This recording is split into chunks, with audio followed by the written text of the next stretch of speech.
Pemirsa, COVID-19 di Singapura kembali meningkat hingga 90% dalam beberapa pekan terakhir.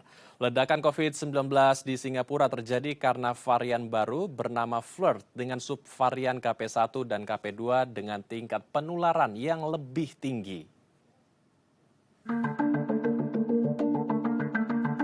Negara Singapura mengalami lonjakan infeksi COVID-19 dalam beberapa pekan terakhir.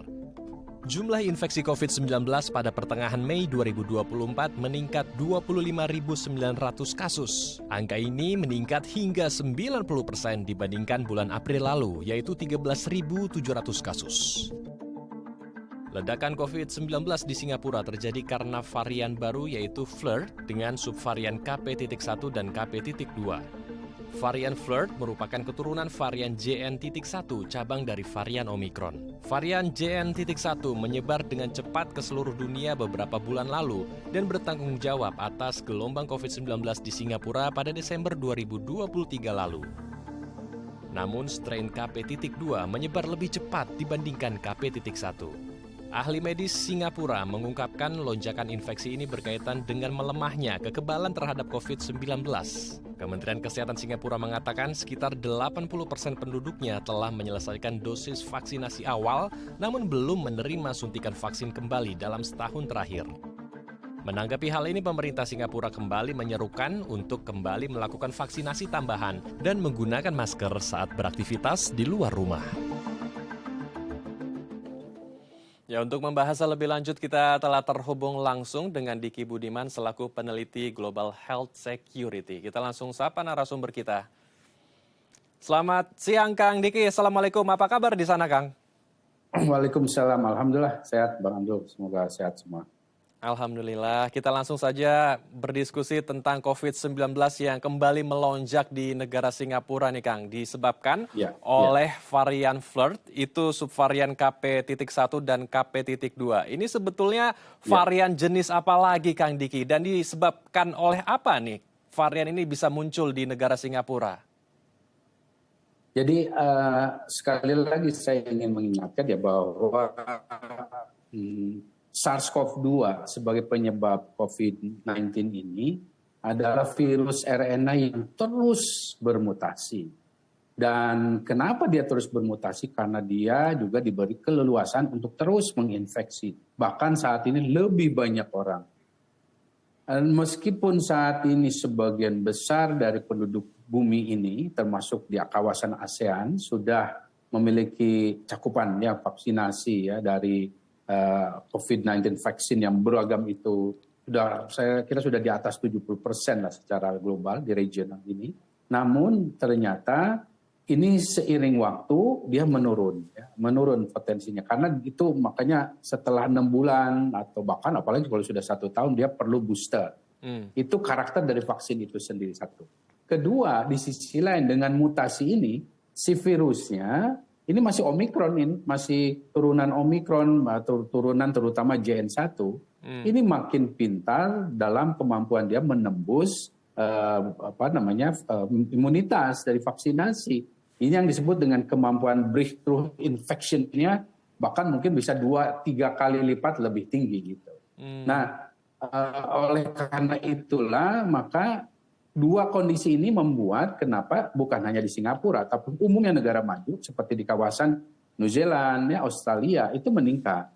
Karena apa kasus ini meningkat? Ya karena mobilitas tinggi, kesadaran juga dalam memakai masker dan precaution lainnya juga menurun. Di sisi lain, warga negara-negara maju itu kesadaran untuk memeriksakan kesehatannya kalau sakit itu tinggi. Sehingga mereka akan membebani layanan kesehatan.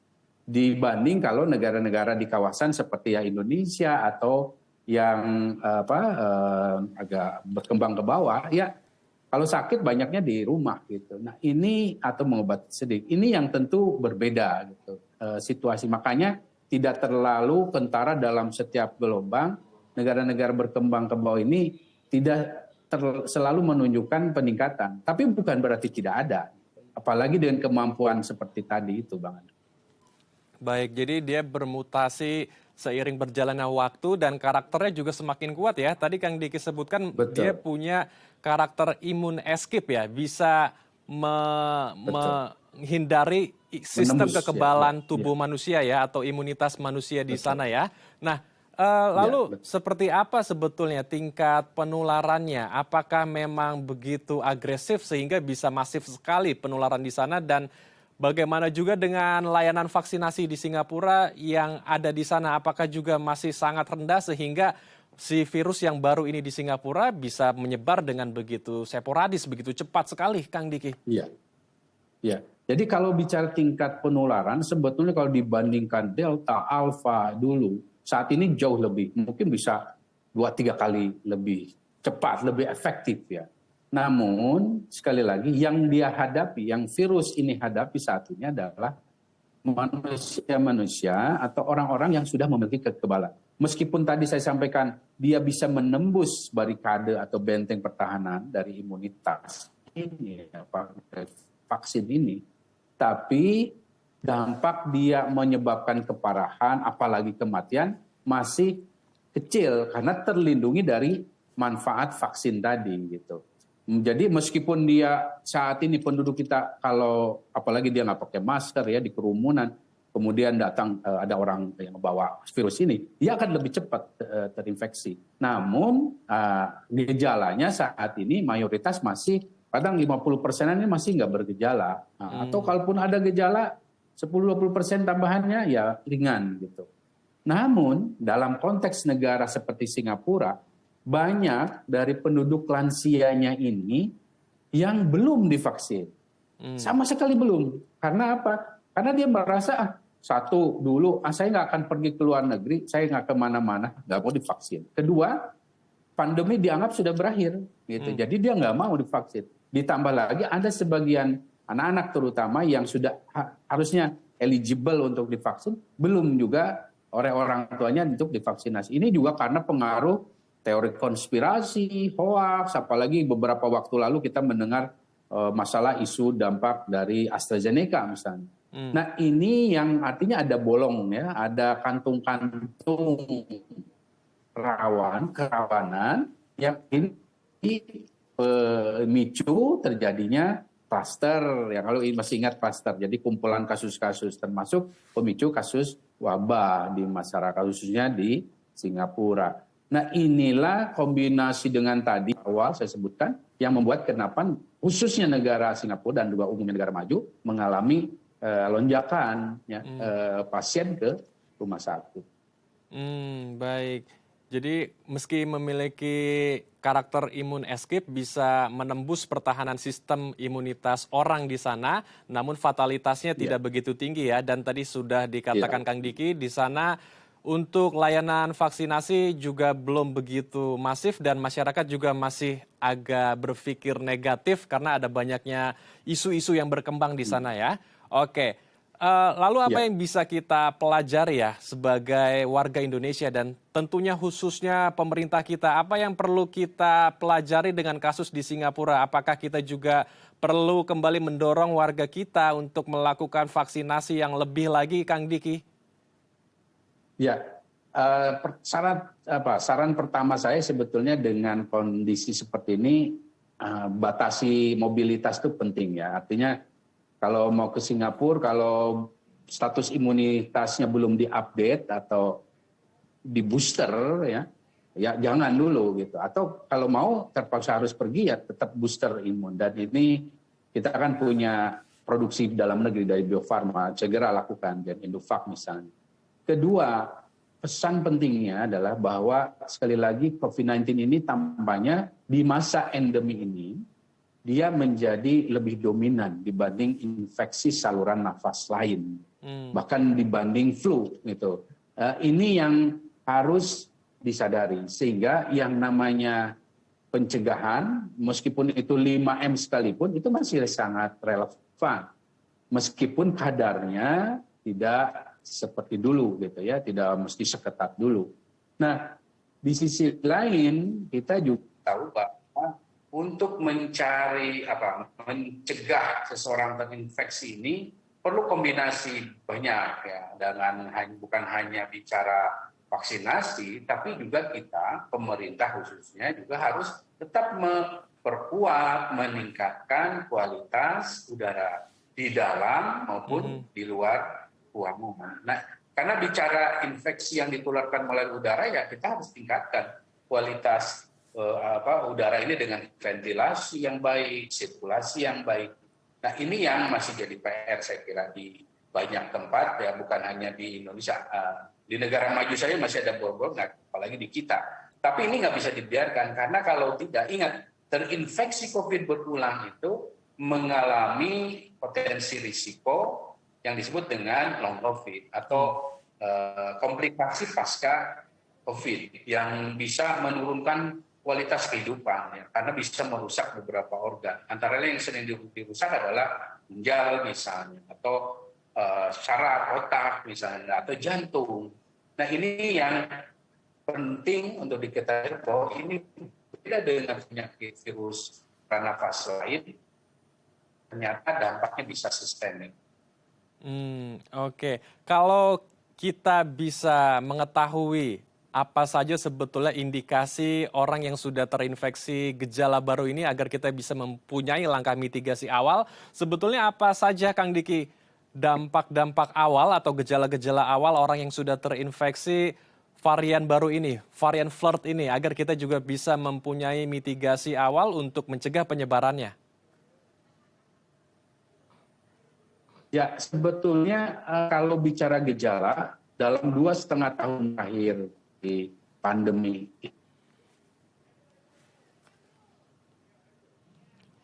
Baik, sepertinya kami mengalami gangguan komunikasi dengan Kang Diki, namun setelah tadi yang sudah dipaparkan oleh Kang Diki, memang layanan fasilitas di Singapura sudah kewalahan karena banyak warga di sana yang memiliki awareness yang sangat tinggi ketika memiliki sesuatu indikasi kesehatan yang memburuk, maka mereka langsung memeriksa kondisi tubuhnya untuk ke layanan rumah sakit. Dan layanan vaksinasi di sana juga masih belum masif dan warga di sana juga masih belum memiliki awareness yang tinggi untuk menerima vaksinasi yang menyebabkan varian Flirt ini begitu cepat untuk menular kepada warga di sana.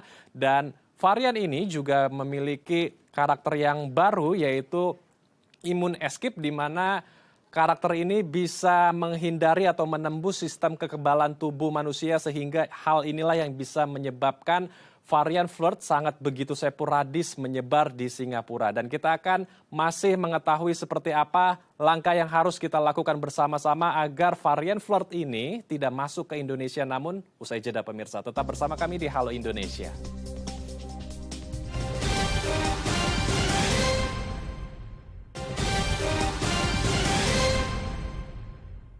Terima kasih pemirsa, Anda masih bersama kami di Halo Indonesia. Kita akan lanjutkan diskusi hangat kita bersama Kang Diki selaku peneliti dari Global Health Security. Kang Diki, apa yang harus dilakukan oleh pemerintah untuk mencegah terjadinya varian Flirt yang dari Singapura, di mana varian ini yang menyebabkan begitu melonjaknya kasus COVID di Singapura? Apakah perlu juga melakukan seperti pandemi-pandemi sebelumnya, yaitu testing, tracing, dan surveillance ya, terutama bagi warga kita, PPLN, pelaku perjalanan luar negeri yang baru saja singgah di Singapura, untuk kita lakukan kembali testing, tracing, dan surveillance kepada mereka, Kang Diki?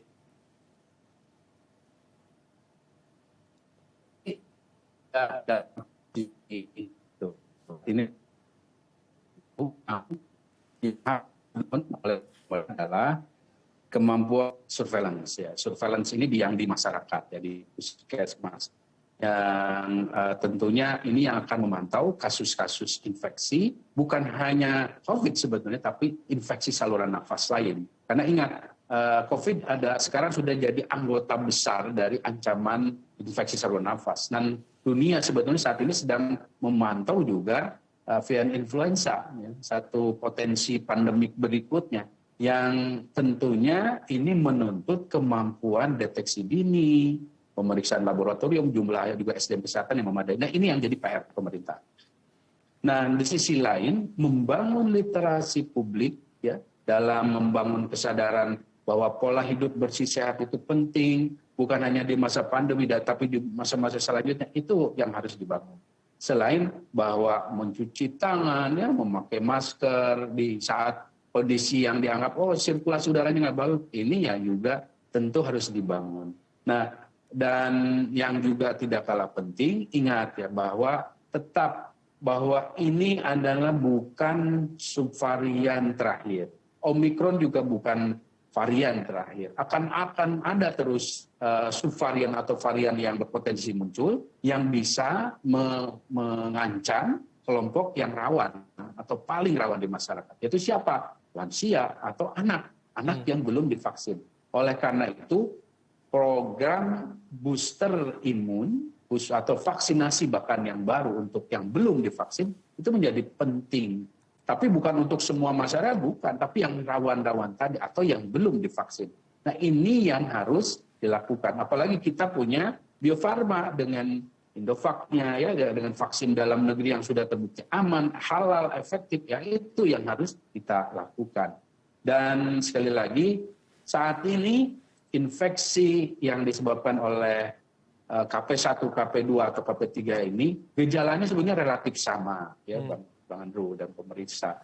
Namun ada hal yang sekarang muncul lagi. Jadi kalau pasien itu komorbid atau daya tahan tubuhnya rendah, misalnya seperti lansia, itu biasanya timbul lagi hilang pengecap penghidu, ya, membau itu hilang rasa itu, dan itu biasanya berujung pada sesak napas yang lebih, dan biasanya akhirnya mengarah pada rawatan. Nah, ini yang harus disadari bahwa tetap ada ancaman dalam menghadapi subvarian-subvarian ini.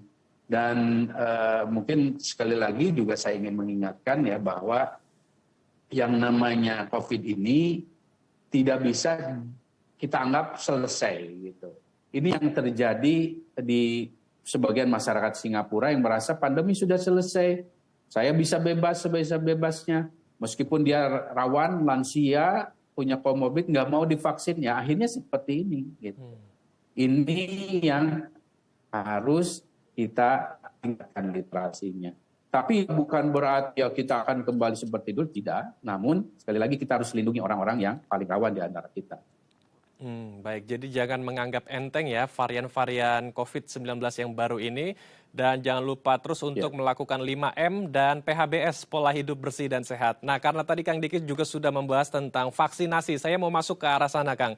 Sebetulnya berapa kali kita harus bisa menerima vaksin agar bisa mempunyai sistem kekebalan tubuh yang baik ya, terutama untuk kelompok rentan nih Kang, yaitu anak-anak, orang dengan komorbid, dan lansia. Setelah warga kita menerima vaksinasi 4 kali dan booster, apakah perlu juga terus melakukan vaksinasi dengan rutin mengingat efikasi vaksin setelah 6-8 bulan menurun, Kang Diki? Iya. Jadi rekomendasi WHO sejauh ini bahwa yang mesti dan atau disarankan untuk mendapatkan booster hanyalah orang-orang yang rawan ya atau berisiko tinggi seperti lansia dengan komorbid atau bahkan di dewasa muda atau anak dengan kondisi-kondisi gangguan imunitas itu, atau daya tahan tubuh yang rendah. Ini yang disarankan. Atau pada pekerja-pekerja yang berisiko tinggi seperti pekerja kesehatan, sudah dia melayani pasien, dia juga komorbid misalnya atau bahkan masuk kategori lansia. Nah, ini yang juga disarankan. Tapi secara umum tidak perlu, asal mereka tetap menerapkan perilaku hidup bersih sehat tadi. Karena bagaimanapun pencegahan jauh lebih baik daripada mengobati. Dan ingat sekali lagi bahwa COVID saat ini dia sudah menyebar, ada di sekitar kita, bergabung dengan virus-virus atau bahkan bakteri yang menyebabkan infeksi saluran nafas lain. Sehingga potensi dia ditemukan dalam bentuk koinfeksi namanya. Jadi infeksinya tidak cuma karena COVID, tapi ada yang lain. Misalnya ada karena flu-nya dan lain sebagainya. Ini yang saat ini lazim ditemukan. Sehingga sekali lagi namanya vaksinasi yang disarankan, kalau bicara vaksinasi, bukan hanya bicara vaksin COVID, tapi misalnya vaksin flu, itu juga disarankan gitu pada orang-orang yang rawan. Seperti sekarang ini kan sedang ibadah haji. Nah, nanti yang umroh pun, saya selalu mengingatkan, lakukan vaksinasi atau imunisasi misalnya bukan hanya COVID untuk yang rawan, Tapi khususnya untuk yang umroh dan haji, ya meningitisnya dan flu. Termasuk di sini ada untuk misalnya pneumokokus ya. Ini yang di sana, dan kita sudah punya sekali lagi di dalam negeri ini ya, di Bio Farma ini gitu. Nah, kenapa saya mau ini, karena Bio Farma ini BUMN kita ya, perusahaan dalam negeri kita yang dalam menjadi unggulan, andalan dan kebanggaan. Nah, itu yang harus dimanfaatkan. Tapi sekali lagi jangan sampai kita termakan hoax konspirasi bahwa vaksin menyebabkan. Jadi jangan dianggap karena vaksin COVID akhirnya saya sering sakit, mudah terinfeksi. Terbalik. Karena COVID itulah riset membuktikan virus penyebab COVID ini menyebabkan gangguan pertahanan tubuh. Sehingga orang gampang sakit. Saat ini, apalagi kalau terinfeksi lebih dari 2-3 kali ya, ini yang akhirnya membuat orang itu menjadi rapuh gitu. Nah, lindungi itu dengan jaga imunitas, dengan booster vaksin, perilaku hidup bersih sehat. Baik, PHBS kembali lagi menjadi kunci, kemudian 5M ya, dan vaksinasi. Nah, membahas masih tentang vaksinasi, banyak juga warga kita yang agak takut, khawatir ya dengan efek samping dari vaksin COVID-19 nih, Kang Diki, terutama yang jenis AstraZeneca. Koreksi kalau saya salah, Kang Diki. Memang sebetulnya apakah jangka panjangnya ada efek samping untuk tubuh kita sehingga ya kembali lagi warga kita menjadi agak paranoid begitu ya, parno untuk menerima vaksinasi, padahal ini adalah sebuah kunci yang bagus untuk mencegah berbagai macam virus masuk ke dalam tubuh kita, termasuk varian baru dari Singapura ini, Kang Diki.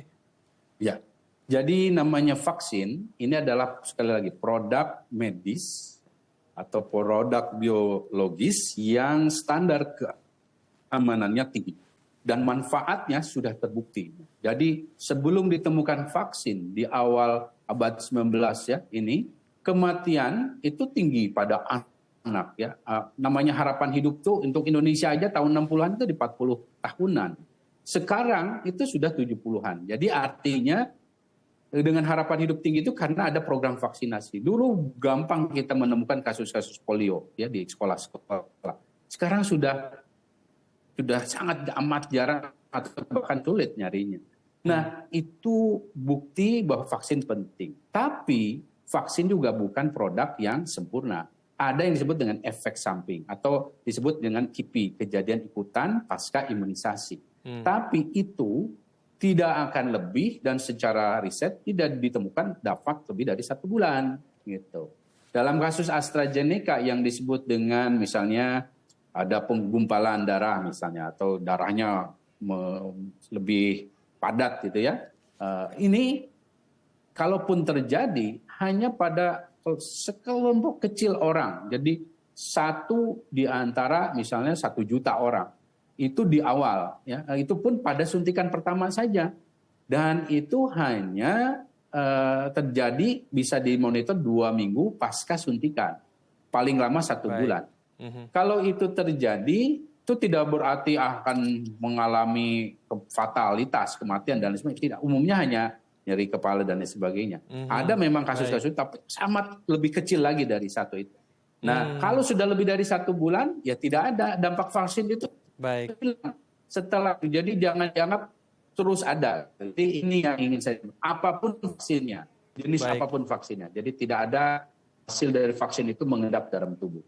Baik, jadi dampak untuk yang sangat signifikan, yang buruk untuk kesehatan kita tidak ada ya. KIPI-nya juga sangat rendah sekali, kalaupun ada paling tidak begitu besar gejala yang akan kita hadapi ya. Baik, terima kasih Kang Diki telah berbagi pandangan dan berbagi perspektif dengan kami. Karena tambahan aja, saya sudah vaksin. Baik. Saya udah vaksin 5 kali, dan saya alhamdulillah sehat gitu. Jadi vaksin COVID, karena saya di Australia, di Indonesia gitu. Jadi ini membuktikan dan nggak ada efek samping yang ini pada orang yang ya sehat umumnya pada kita ya. Itu karena berarti ada gangguan-gangguan kecil tapi ya tidak fatal. Baik, jadi tidak begitu fatal ya. Kita harapkan masyarakat juga lebih aware lagi dengan vaksinasi sehingga kita bisa bersama-sama mencegah berbagai macam virus yang akan menyerang tubuh kita. Terima kasih Kang Diki telah berbagi waktu dan informasi bersama kami di Halo Indonesia. Salam sehat, Assalamualaikum Kang Diki. Pemirsa, Sutarno berhasil mengubah lingkungan langganan banjir menjadi lingkungan asri dan hijau. Seperti apa sosoknya? Usai jeda di Halo Indonesia.